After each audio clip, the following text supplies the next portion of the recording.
নমস্কার, কেমন আছেন সবাই? তনুশ্রী ব্লগে সবাইকে স্বাগত জানাই। চলুন আজকে সারাদিন কী করি না করি সবটাই আপনাদের সাথে শেয়ার করব। প্লিজ কেউ স্কিপ করবেন না। আশা করি ভালো লাগবে, দেখবেন। আর যদি ভালো লাগে অবশ্যই কমেন্টে করে আপনাদের বাড়ির ঠিকানাটি দিয়ে যাবেন, আমিও আপনাদের বাড়ি তাহলে যেতে পারবো। চলুন দেখতে থাকুন। এই যে আমার ভোলু শুয়ে আছে, দেখতেই পাচ্ছেন। আর তারপরে এই কুলগুলো কালকে সবজিওয়ালার কাছ থেকে নেওয়া হয়েছিল। কুলের বোটাগুলো ছাড়িয়ে ভালো করে জল দিয়ে ভিজিয়ে রাখবো, রেখে একটু আচার মতন মাকে বললাম করতে।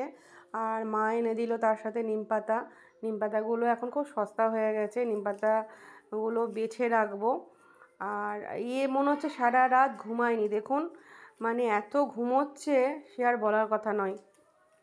আর এই যে আমার নিম পাতাগুলো ছাড়ানো হয়ে গেল, মানে তারপর হচ্ছে ভুলু দেখুন, তাও যেন সত্যি ভুলু শরীরটা মনে হয় আজকে ভালো নেই, সে ঘুরে ফিরে সেই শুয়েই পড়ছে। তারপর আমি একটুখানি বাইরে গেলাম, আমার একটা কাস্টমার এসেছিল আর আমার মেয়ে পড়ছে, দেখতেই পেলেন। আর বাইরে গিয়ে দেখছি যে একটা কাস্টমার এসেছিলো, তা ওখানেই আমি বসে আছি, একটু কথা বলছিলাম, একটু সাজা গোজার ব্যাপারে কথা বলছিল। তো আমি ওকে নিয়ে একটু খেলা করছি, অনেকক্ষণ ধরে বসে আছি। আর আমার ভোলু, বাইরে একটা ডগি এসেছে, সে মানে ওকে তেড়ে যাচ্ছে, মানে ওকে রাখাই যাচ্ছে না রাস্তা দিয়ে, মানে একটা লোক যাওয়ার উপায় নেই, এত চেঁচাচ্ছে। আমি ওই জন্য না এখন আর ভয়েসেই কথা বলি। তারপর আজকে আমার মেয়ের আবার আজকে আছে, পরীক্ষা আছে কম্পিউটার। ওই যে আমি আর মেয়ে বেরিয়ে পড়লাম রেডি হয়ে, বেলা এখন 1টা বাজে, আজকে একটু তাড়াতাড়ি বেরিয়ে পড়লাম, নাহলে না খুব জ্যাম হয়ে যায়, তখন ওখানে লেট হয়ে যায়। যেতে যেতেই তো আপনার হচ্ছে আধ ঘন্টা প্রায় লেগে যায়, 15-20 মিনিট তো লাগেই।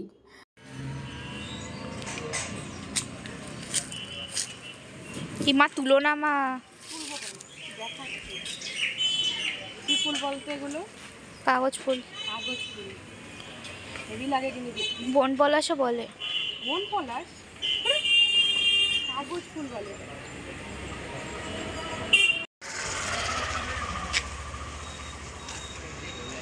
যাই না।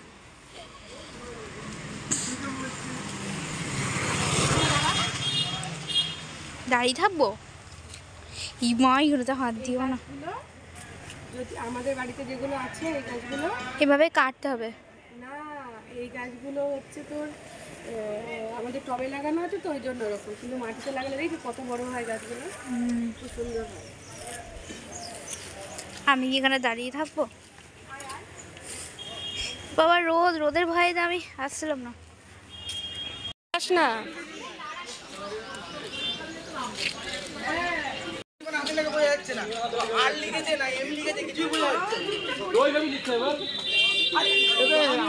দিদা আসবে, হ্যাঁ টাটা। দেখতেই পেলেন মেয়েকে দিয়ে চলে আসছি, টোটোয় উঠে পড়েছি, আর একটু আগে পৌঁছে গেছিলাম বলে তাই ওই সব করে বেড়াচ্ছিলাম। তো এইবার টোটোয় বসে আছি, দেখছি টোটোটা কোনো প্যাসেঞ্জার পাই কি না সেই চিন্তা করছে, তাই বলে একটু দাঁড়িয়ে যান যদি কোনো প্যাসেঞ্জার পান। তো কোনো প্যাসেঞ্জার পাইনি। তো এবার আমার মেয়ে একটা আবদার কদিন ধরে করছে যে একটা পুতুল কিনবো। তো এইখানে এই পাঁচমাথার মোড়ে একটু দাঁড়িয়ে একটা মেয়ের জন্য একটা পুতুল কিনবো। তো টোটোওয়ালাটা বেশ ভালো, কথাটা শুনলো। আর এই বাড়িটা না আমি যতবার দেখি এত সুন্দর লাগে, কালারটা বাইরে থেকে খুবই সুন্দর লাগে। তো পাঁচমাথার মোড়ে এসে আমি পুতুলটা কিনলাম। ওর খুব মানে পুতুল খেলা নেশা আছে, এত বড় হয়ে গেল তাও মানে পুতুল খেলার মানে এটা যায় না। তাও ভালো একদিকে, সবসময় ফোন ঘাটার থেকে একটু পুতুল নিয়ে খেলা করে। আমিও ছোটোবেলায় খেলতাম, এখানে এই দোকানটা আছে। তো যাই হোক, তারপর আমি চলে আসলাম, এই দেখুন গলিতে ঢুকছি, আমার বাড়ির গলিতে ঢুকে এবার খুব খিদে পেয়ে গেছে, খেয়ে নেব। মানে এখন প্রায় 2টো প্রায় বেজেই গেল। খাওয়া দাওয়া করে নেবো। এই দেখুন আমার মা একটা কি ওটা হচ্ছে আলু কি বাঙাল ডাঁটার শাক করেছে, তারপরে নিম পাতা ভাজা, এক ধরনের বড়া, এটা কলা ভাজা, তারপরে কলাইয়ের ডাল, আলু পোস্ত, অনেক কিছু রান্না করেছে। এটা হচ্ছে ওই যে নিম পাতা ভাজা, ওটা পটল পাতা দিয়ে নিম পাতা দিয়ে ভাজা, নানা রকম পাতা দিয়ে দিয়ে তেতো তেতো। এটা হচ্ছে যে বিউলি কলাইয়ের ডাল, বিউলি না ওটা মানে ভাজা কলাইয়ের ডাল। তারপর খাওয়া দাওয়া করে একটু রেস্ট নিলাম। রেস্ট নিতে না নিতেই আবার সময় হয়ে গেল, দিয়ে আবার বেরিয়ে পড়লাম। কারণ 3:30 সময় না বেরোলে না ওখানে পৌঁছাতে পৌঁছাতে টাইম লেগে যায়। কারণ ওখানে টোটো পাওয়া যায় না, টোটো যেতে চায় না একা একা, 30 টাকা ভাড়া নেয়। তো আজকেও 30 টাকায় ভাড়া নিয়েছে। আমি দেখলাম টাইম হয়ে যাবে, আজকে ওদের কম্পিউটার পরীক্ষা, একটু তাড়াতাড়ি হয়তো ছুটি হয়ে যাবে, সেজন্য আমি আগাম চলে গেলাম। তো এটা আমাদের রাজবাড়ি। যারা দেখোনি কৃষ্ণনগরের রাজবাড়ি তারা অবশ্যই দেখে নাও, এটা রাজবাড়ি। তোমাদের একদিন রাজবাড়ির ভিতরটা, আমাদের এবার সামনে বারোদোল মেলা আসছে, বারোদোলের মেলা এখানেই হয়। তো তোমাদের আমি এবার ভেবেছি পুরো রাজবাড়ির ভিতরটা ভালো করে ঘুরিয়ে মেলাটা দেখাবো এবং রাজবাড়ির ভেতরটাও তোমাদের সাথে শেয়ার করব। তো এই করতে করতে প্রায় স্কুলের কাছাকাছি চলেই আসছি। আর ভাবছি যে মেয়ের হয়ে গেল কি না এসব ভাবছি, কারণ ওর কাছে তো ফোন থাকে না, ও তো ফোন করতে পারবে না, দাঁড়িয়ে থাকবে, এইসবই ভাবছি। আর দেখুন রাস্তাটা কি সুন্দর লাগছে না, পেছন থেকে ভিডিও করলে কিন্তু খুব সুন্দর লাগে দেখতে। আর এইটা হচ্ছে আনন্দময়ীতলা। তো এইখানটা একটু হালকা একটু জ্যাম ছিল, তাই জন্য একটু টোটোটা দাঁড়ালো। আর এই করতে করতে আমি পৌঁছেও গেলাম স্কুলে। বেশিক্ষণ আজকে দাঁড়াতে হয়নি, অল্প একটু দাঁড়াতেই মেয়ে ছুটি হয়ে গেল। আর এখানটা পেছনের ফুলগুলোও খুব সুন্দর লাগছে দেখতে, তাই একটু ভিডিও করলাম। ওই আজকে 10 মিনিট মতন দাঁড়াতে হয়েছে। তারপরে মেয়ে পেরিয়ে আসলো, এসে বাড়ি আসলো। ওকে আমি বলিনি পুতুলটা এনেছি, ও এসে ওর টেবিলে দেখলো যে পুতুলটা, ও মা তুমি পুতুলটা কিনেছো? ও টোটোতেই একবার বলেছে মা পুতুল কিনেছো? তা আমি তো বললাম পাইনি, দোকান বন্ধ। তুই তো দেখলি? বলো হ্যাঁ হ্যাঁ আমি তো দেখলাম দোকান বন্ধ। তারপরে এসে দেখে বলছে কি সুন্দর হয়েছে পুতুলটা, মা তুমি কিনে এনেছো? আমি বললাম হ্যাঁ। এত বড় দেখুন আপনারা যে এত বড় মেয়ে তা পুতুল খেলে।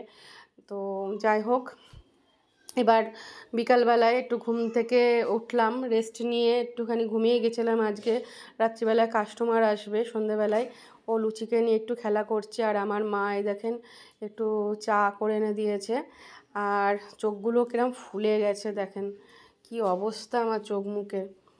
তো যাই হোক, কাস্টমারটা ফোন করেছিল বলেই আমি একটু উঠলাম, একটু হেয়ার কালার করবে। বন্ধুরা দোকানে কাজটা সারলাম, সেরে এখন খাওয়া দাওয়া করলাম, করে এখন কটা বাজে দেখি, এখন বাজে 9:45।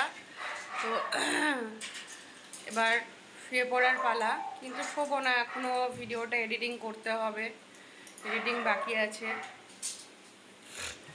মেয়ে একটুখানি ব্যস্ত আছে কাজে, কি কাজে ব্যস্ত আছে দেখালে একটু রেগে যাবে, তো সেই জন্য দেখাচ্ছি না। আপনারা দেখেছেন ওবেলায় একটা জিনিস এনে দিয়েছি, সেইটা নিয়েই ব্যস্ত আছে।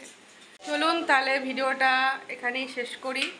সবাই সুস্থ থাকবেন, সাবধানে থাকবেন, আর কমেন্টের মাধ্যমে অবশ্যই জানাবেন ব্লগটা কেমন লাগলো। আর যদি ভালো লাগে অবশ্যই একটা লাইক করে দেবেন। সবাই সুস্থ থাকবেন, ভালো থাকবেন, সাবধানে থাকবেন। দেখা হচ্ছে খুব শিগগিরই নেক্সট একটা ব্লগে।